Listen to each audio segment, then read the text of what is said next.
The diner fell silent the moment Mariel raised her hands and answered the pale woman's unfamiliar signs. No one moved, least of all the tall man beside her, because the language that flowed from Mariel's fingers wasn't supposed to belong to any living human. And in that breathless pause, a truth began shifting beneath her life like a fault line preparing to break. Welcome back, my beautiful family and friends. If you're hooked in and you're ready to enjoy this story, click subscribe and let me know in the comments where you're watching from, because tomorrow I will be giving you another story just as interesting as this one, and you don't want to miss it. Now, let us begin. The bell over the door jingled the same way it did every evening, soft, metallic, and unimportant.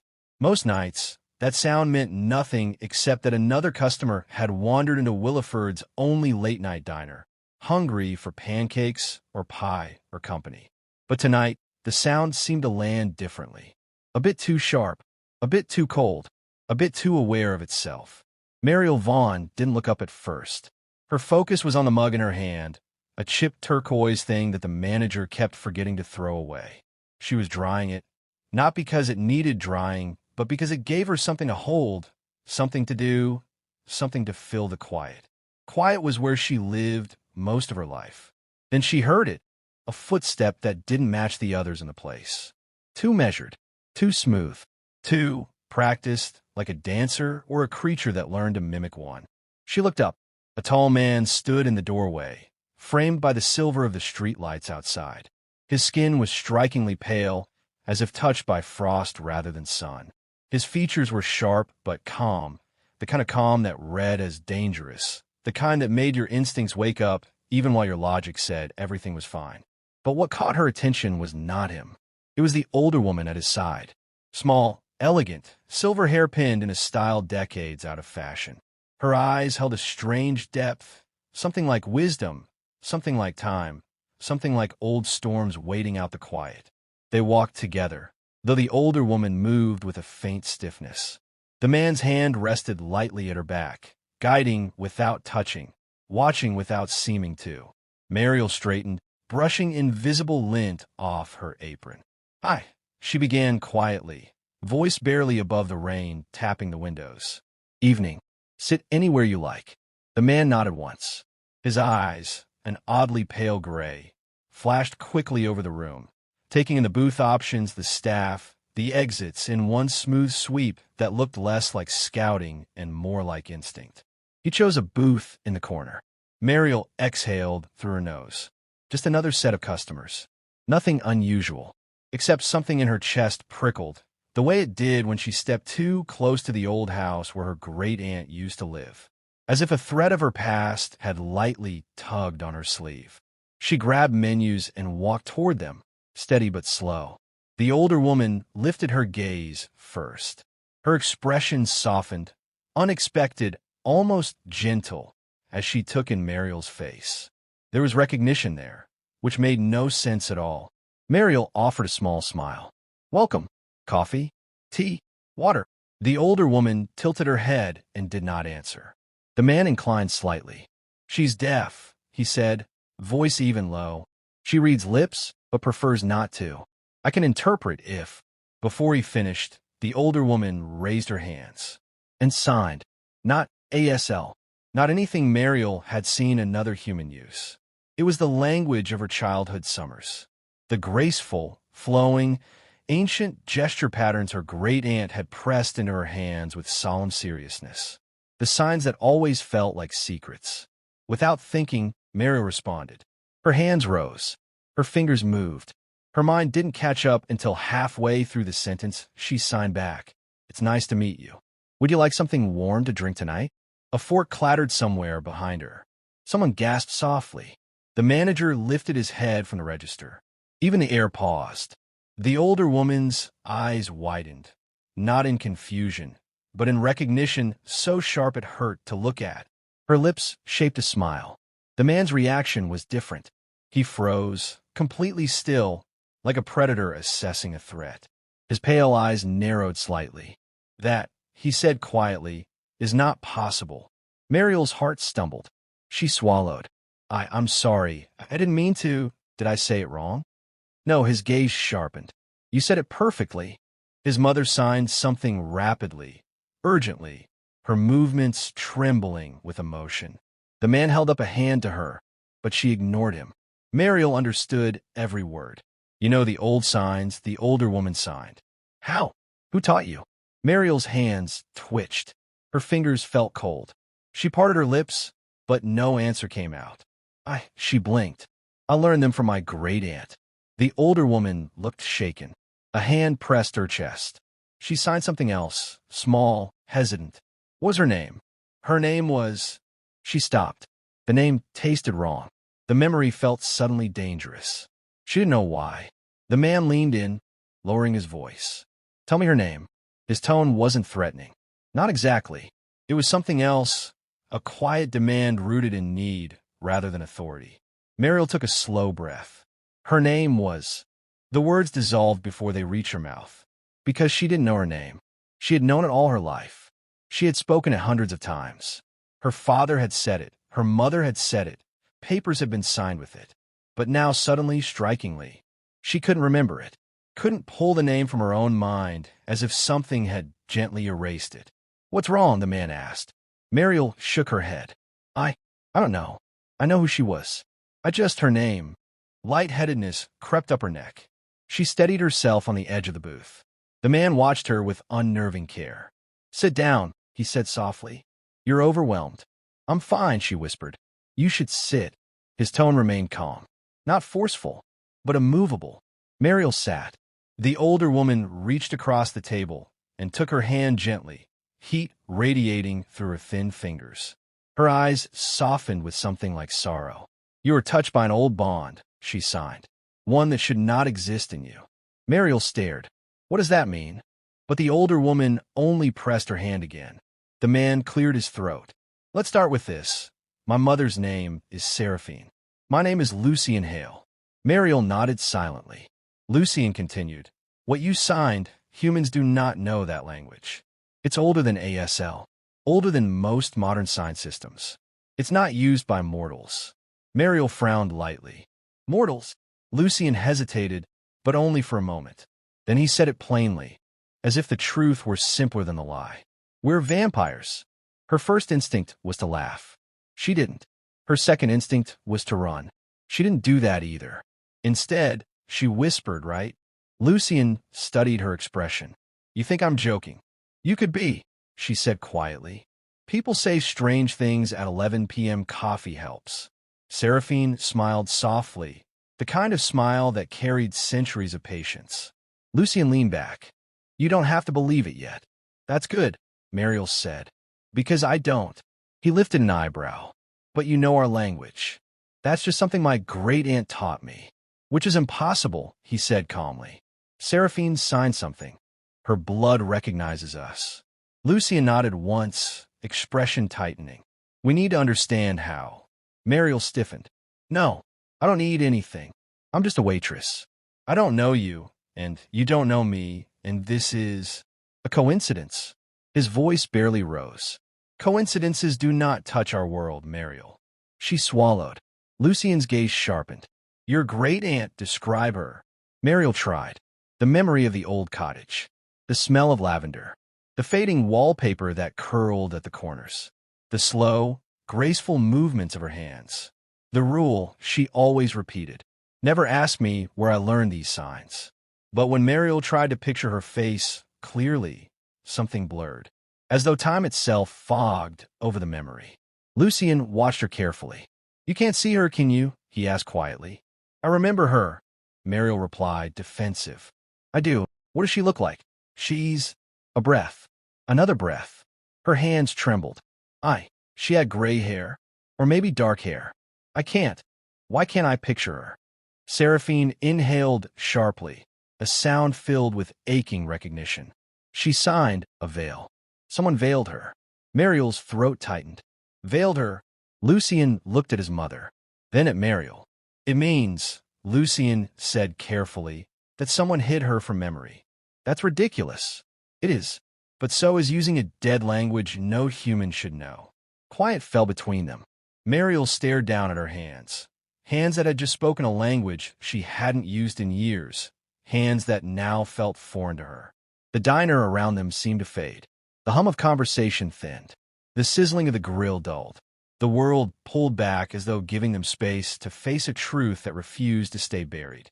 Lucien's voice broke the silence. "How long did you stay with your great-aunt?"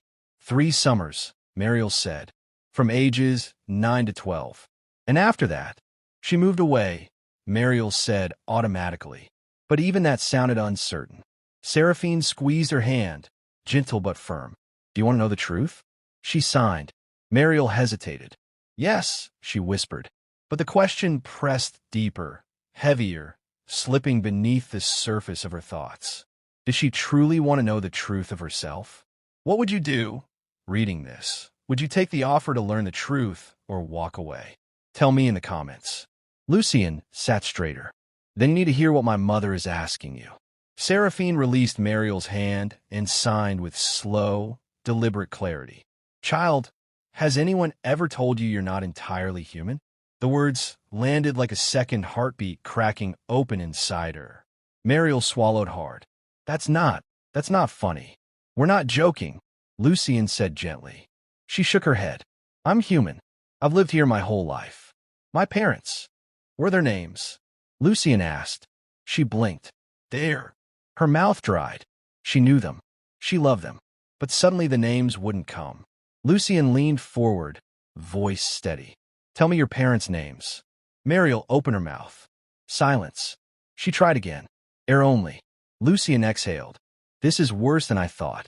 Seraphine covered her mouth, eyes glistening. Mariel pushed back from the booth abruptly, her chair scraping. I need a second." Lucien didn't reach for her, didn't touch her, but his presence held her in place. "Wait," he said. No, her voice cracked. "I need to breathe." "You need answers," he corrected. Mariel shook her head and stepped back, holding onto the table for balance. Lucien rose slowly from the booth. He moved with the quiet grace of someone who could have stood without making a sound at all. "We won't hurt you," he said. "I don't believe you," she whispered. Seraphine signed, something Mariel understood instantly despite her panic. "You are one of us, child." Mariel stumbled back. I'm not like you. I'm human." Lucien's expression softened, but it didn't ease. "Your great-aunt taught you the signs because she knew this day would come." "How would she know anything?" "Because she wasn't your great-aunt." Mariel's stomach dropped. "What?" she whispered. Lucien's voice was quiet enough that only she heard it. "She was your protector." The overhead lights hummed. The air grew thin. Something inside Mariel, some old, dormant instinct, lurched awake like a creature lifting its head for the first time in years. Lucien took a single step toward her. "Mariel," he said, "someone hid the truth from you. Someone powerful. Someone ancient." He paused. "And they're still watching you." Her breath stalled in her chest. Lucien's gaze held hers without blinking. "We need to leave this diner," he said calmly. Right now, Mariel barely slept. Images replayed behind her eyes in feverish loops. The diner's humming lights, Lucien's pale eyes locked on hers, his mother's delicate, ancient hand signs, the hush that fell over the room like a dropped veil. When she did drift off for moments at a time, she dreamed of her great-aunt's house, of long shadows stretching across wooden floors worn smooth by years of silent steps, of Eleanor's hands, slow and graceful, shaping words Mariel had never found in any ASL dictionary. She woke before dawn with her heart pounding so hard she could hear it in her ears. He knew that language. Not recognized, not was surprised by, but knew. As if it belonged to him. As if it had always belonged to him. And the way he looked at her afterward, like she had stepped on a secret buried beneath centuries. She tried to go about her morning routine, braiding her hair, packing her small bag, slipping into the worn shoes she used for work, but everything felt off kilter. Williford had always been quiet, steady, predictable. The diner was the kind of place where the most dramatic event of the week was someone ordering pancakes after 11 a.m. But last night had split her world open, and something, instinct, intuition, fear, told her it wasn't going to close back up. When she arrived at the diner, just before her shift, she paused outside the door. The neon sign buzzed faintly in the morning light. Maybe she could pretend nothing unusual had happened, that she hadn't spoken in a language no human should know. Maybe. The bell above the door jingled. Ruby, the morning cook, a woman whose laugh shook the windows, stuck her head out. Mariel, honey, are you coming in or meditating on the pavement? Mariel forced a smile. Coming. Ruby squinted. You look like you saw a ghost. Something like that, Mariel thought. Inside, everything looked normal. The clatter of dishes, the smell of frying bacon, the row of early regulars who had been coming since before Mariel was born. The booth where Lucien and his mother had sat was empty, wiped clean, as if it had never held any extraordinary moment at all. The normalcy should have comforted her. It didn't. The morning passed in a blur of coffee refills and quiet greetings. Mariel kept catching herself glancing at the door every time it opened, bracing for Lucien's tall figure, but never appeared. Not until just after 11. The bell jingled again, and the room seemed to exhale all at once. Lucien Hale stepped inside. Today, his appearance seemed even more striking in the daylight. He wore a dark coat, tailored and old-fashioned in a way that should have looked theatrical, but instead fit him with unsettling elegance. His pale hair caught the sun in the brief moment it touched him, flashing silver before he stepped fully inside. Several regulars turned to stare. Even people who tried to ignore him couldn't help but feel his presence. He wasn't handsome in an ordinary way, more like he was sculpted by a hand that followed rules different from human ones. But those eyes, they found Mariel instantly. She froze, pitcher of coffee halfway to a customer's cup. He walked toward her booth with a slow, measured stride, the kind that said he had never in his life needed to hurry. He stopped in front of her, voice low enough only she could hear. Mariel Vaughn. Her name on his lips sent a small shiver down her spine. Can we speak privately? She swallowed. My shift. I won't keep you long. And it concerns what happened last night. Her heart seemed to fold inward on itself. She set the coffee pitcher down, hands trembling only slightly, she hoped. Ruby raised her eyebrows from across the counter, but said nothing. Mariel nodded, barely.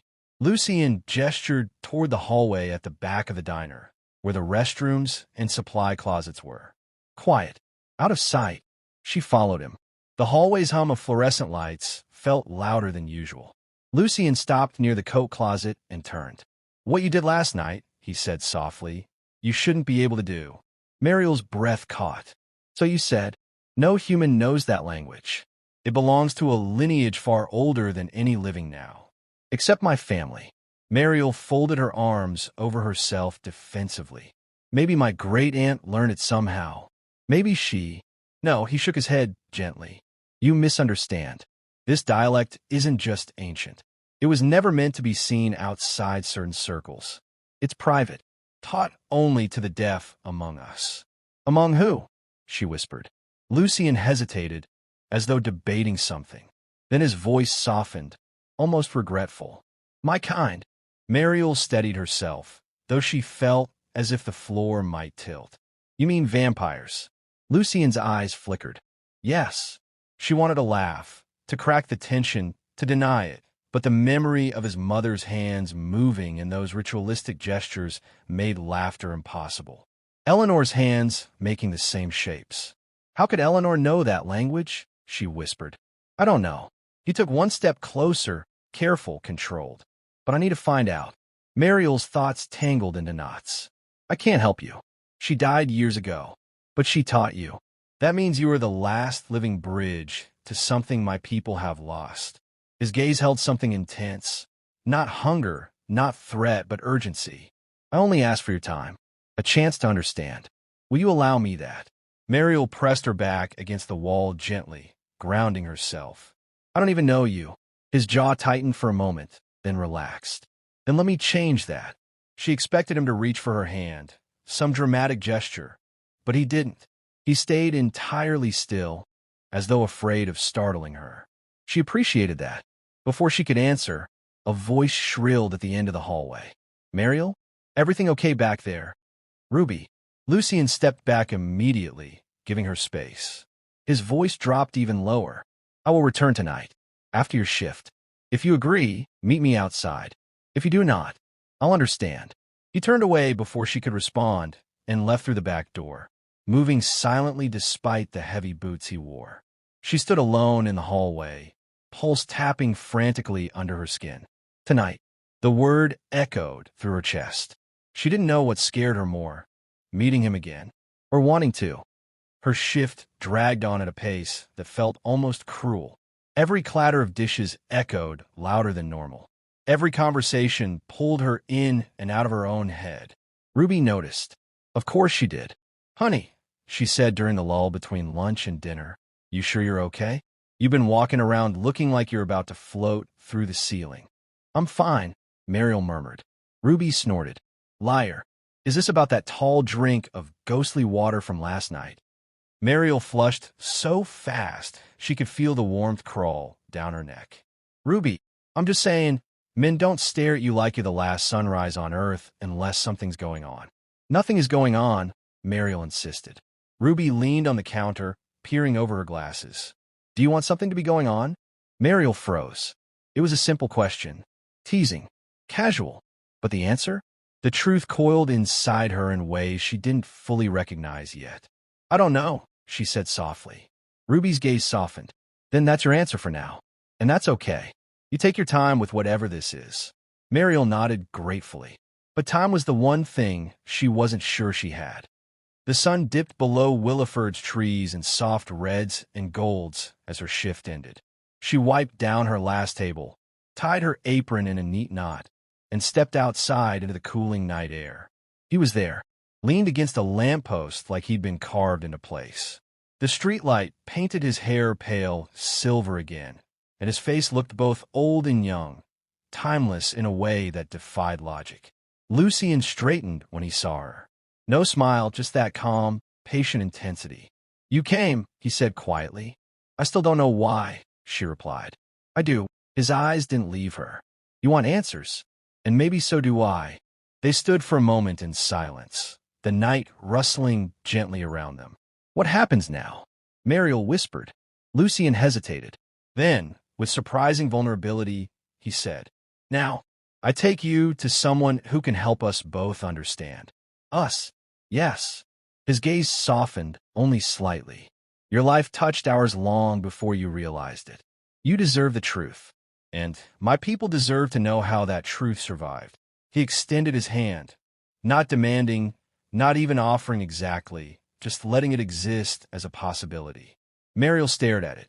Her gray-tanned hands flashed through her mind, graceful, patient, full of secrets. Maybe it was time to learn the truth behind those secrets. She took Lucian's hand. It was cool to the touch, but steady, grounding. He led her toward a car parked a little ways down the street. Sleek, old-fashioned, polished to a mirror-like shine. She slid inside, nervous and curious all at once. As he started the engine, he glanced at her with that same controlled gentleness. "Are you ready?" he asked. "No," she admitted honestly, but she didn't let go of the seat or the moment or the strange pull inside her. "Do it anyway." He nodded once, as if respecting her courage.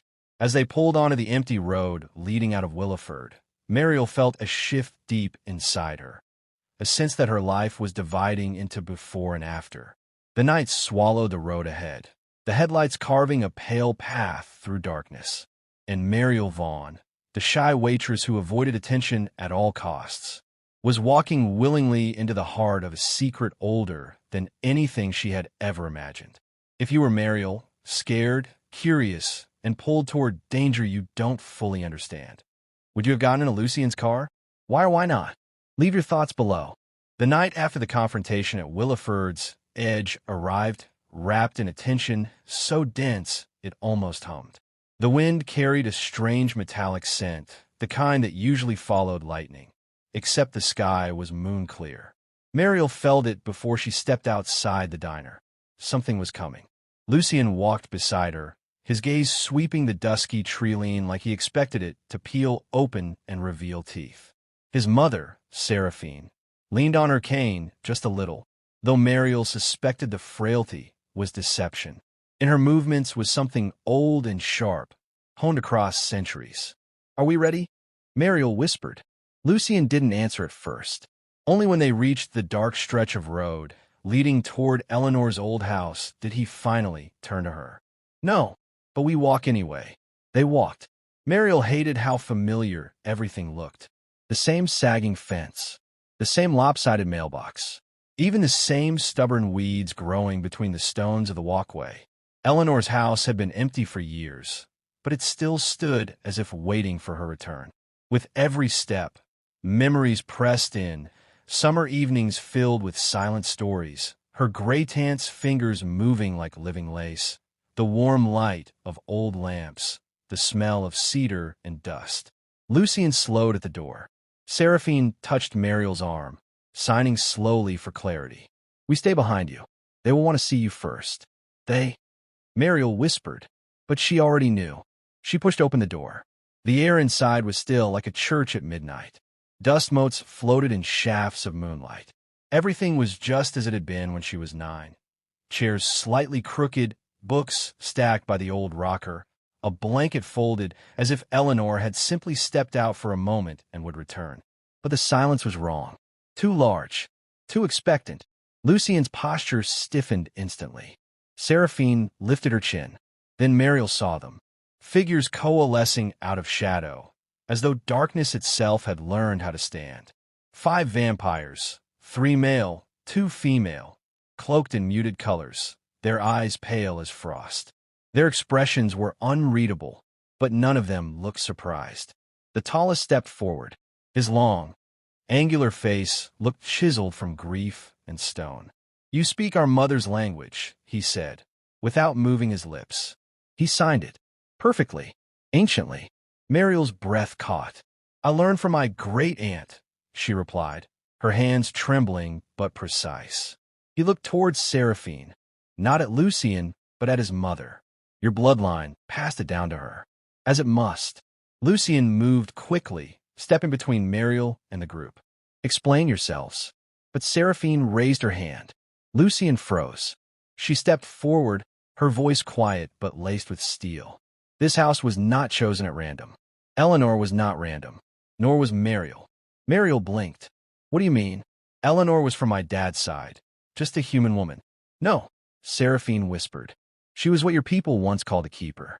A whisper slid through the room, shifting through shadow. The tall vampire nodded. Yes, the keepers. Humans who carried our signs, our stories, when we could not. When hunters forced us to erase our spoken history and hide our voices. Another vampire stepped forward, a woman with hair like liquid silver. She signed with reverence. We have been searching for a new keeper. The bloodlines have thinned. Most were lost. But she learned. She remembers. And she answered. Mariel tried to swallow, but her throat had gone to sand. What does that mean? She whispered. It means, Seraphine said, that Eleanor chose you. A ringing silence. Mariel shook her head. No, that doesn't make sense. I was just a kid. I didn't know what the signs meant. I don't know your history. I don't even know why I can sign this language so easily. The tall vampire stepped closer, moving slowly, respectfully. What you carry is not memory, he said softly. It is imprint. It is passed down in families that once protected ours. You do not recall the stories, but your hands do. Lucien hissed sharply. You should have left her out of this. The tall one studied Lucien with a cool, ancient patience. You brought her here, young Hale. Lucien stiffened at the title. Seraphine stepped between them. Enough. Her voice cracked the air like a command forged over centuries. All fell silent. With a slow, deliberate movement, Seraphine turned to Mariel. You want the truth. All of it. Mariel nodded, though fear thrummed through her pulse. Then listen closely. Seraphine gestured toward the old rocker. Mariel sat, sinking into memories of childhood summers and whispered stories told with hands. Lucien stood close behind her, a silent guard. The other vampires arranged themselves in a circle, their shadows long in the dim room. Seraphine began. Long ago, before the world understood us, before blood was feared and turned to myth, we had a way of passing knowledge. We kept histories through movement, signs, gestures. Spoken language was too easy to overhear, too easy to weaponize. The silver-haired vampire added, signing. The keepers were humans who lived beside us willingly. They learned our signs. They preserved our stories. They hid our children. And in return, we guarded their families for generations. Mariel felt heat behind her eyes. Eleanor never said anything. She never even hinted. Seraphine softened. She protected you. Fearfully. She knew the world had changed. She believed she was the last keeper alive. Until you. Mariel gripped the arms of the rocker. She told me never to ask where she learned the signs. A warning, the tall vampire said gently. A boundary. If she had explained, you would have been bound to us before your time. Bound, Mariel whispered. Lucian finally spoke, voice low and tense. Tell her. All of it. Seraphine nodded. A keeper holds 3 roles, she said. Interpreter. Historian. Protector. Mariel stared. Protector? I'm a waitress in a tiny town. I can't protect anyone. You already did, Lucian murmured. You protected my mother by treating her with dignity. You protected me by not running when you learned the truth. You protected Eleanor's legacy. Mariel shook her head, but her hands betrayed her, already beginning to sign unconsciously, echoing Seraphine's rhythm. Why me? She whispered. The tall vampire looked to Seraphine. Seraphine answered, because you're the last human whose blood remembers us. Silence. Heavy. Alive. Then the room shuddered, literally shook, vibrating like the earth had growled beneath their feet. Lucian spun. They're here. Mariel's pulse crashed. Who? Seraphine signed one word. Hunters. Before Mariel could move, Lucian grabbed her hand. We have to go. Now. But the tall vampire shook his head. You run. They will catch you. They've waited years to find the last keeper. Mariel's blood turned to ice. This is my fault, she whispered. No, Lucian said fiercely. This is legacy, and legacy is not a fault. Seraphine stepped forward, cupping Mariel's face gently in her cold hands. You have one choice. Only one. Mariel swallowed. What is it? The answer came in a ripple of ancient hands, signing in perfect unity. Stand with us, or they erase everything your aunt died to protect. The door splintered. Hunters. 5 of them, armed with weapons that glowed faintly, pulsing with some unnatural charge. Their faces marked with symbols Mariel didn't recognize. Lucian moved like lightning, stepping between Mariel and the threat. The tall vampire hissed, shadows coiling around his fingers. Seraphine didn't move at all. But Mariel, she stood, hands rising, muscle memory flooding her like light exploding in the dark. And she began to sign. Not words. Commands. Ancient signals Eleanor had taught her on summer nights. Playfully, she thought. Games of rhythm and gesture. Except they weren't games. They were battle signals. The vampires reacted instantly, shifting, regrouping, forming defensive arcs around her exactly as she instructed without thinking, without hesitation. The hunters faltered. What? How does she know? Before they finished the question, the vampires surged. Shadow met steel. Power met violence. Lucian moved like a storm unleashed. Every kick, every strike a blur. The tall vampire fought with elegant brutality. The silver-haired woman danced through the fray like moonlight turned to knives. Seraphine didn't fight in the traditional sense. She whispered, and shadows obeyed. Mariel barely had time to duck as one hunter lunged toward her. Lucian intercepted, sending the man crashing into the wall. You're doing this, Lucian breathed. You're leading them. I don't know how. Yes, you do, Seraphine said, her voice steady even in chaos. Your hands remember what your mind has forgotten. The battle was a storm. But slowly, steadily, the vampires gained ground. One hunter fell, then another. The last 2 fled into the night, stumbling into the trees like wounded animals. When silence finally settled, it was deep and ringing. Lucian turned to Mariel. You saved us. Mariel's chest rose and fell in uneven breaths. No, you saved me. No, he repeated gently, stepping closer until their foreheads nearly touched. You stepped into who you are. Eleanor would be proud. Seraphine approached, setting her cool hand over Mariel's. Your role begins tonight. Mariel swallowed. What does that mean? It means, Seraphine said softly, you are keeper, and we protect our own. Lucien took Mariel's hand, threading his fingers through hers. And you're not doing this alone. A long, quiet moment held the room together like glue. Mariel finally exhaled. For the first time in her life, she didn't feel small. She didn't feel shy. She felt necessary, chosen, seen. How do we begin? She whispered. Seraphine smiled, an old, tired, hopeful smile. We rebuild the bond between our kinds. You teach the children what was lost. You stand in the ancient place keepers once stood. And us? Lucien asked quietly. Seraphine's gaze softened. You too, she said, will choose your path together. Mariel's heart fluttered, a warmth blooming in her chest that felt terrifying and beautiful all at once. Lucien squeezed her hand. We'll take it one night at a time. Together? Mariel whispered. Always. The vampires bowed their heads in silent agreement, acknowledging her not as a child from Sleepy Town, but as the last keeper of a nearly lost world. Outside, the moon climbed higher, silver and knowing. And for the first time since Eleanor's death, the old house didn't feel empty. It felt awakened, alive, waiting for its new era. Mariel Vaughn, shy waitress, silent observer, hidden heir, stepped into her destiny with the ancient signs of a forgotten people flowing through her fingers like living flame.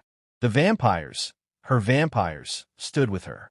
Legacy reclaimed, secrets reborn, a family remade across blood and history. And in that quiet, victorious moment, Mariel realized something that made her smile. This wasn't an ending. It was the beginning of everything Eleanor had prepared her for. Together, they stepped into the night, and the shadows welcomed their keeper home.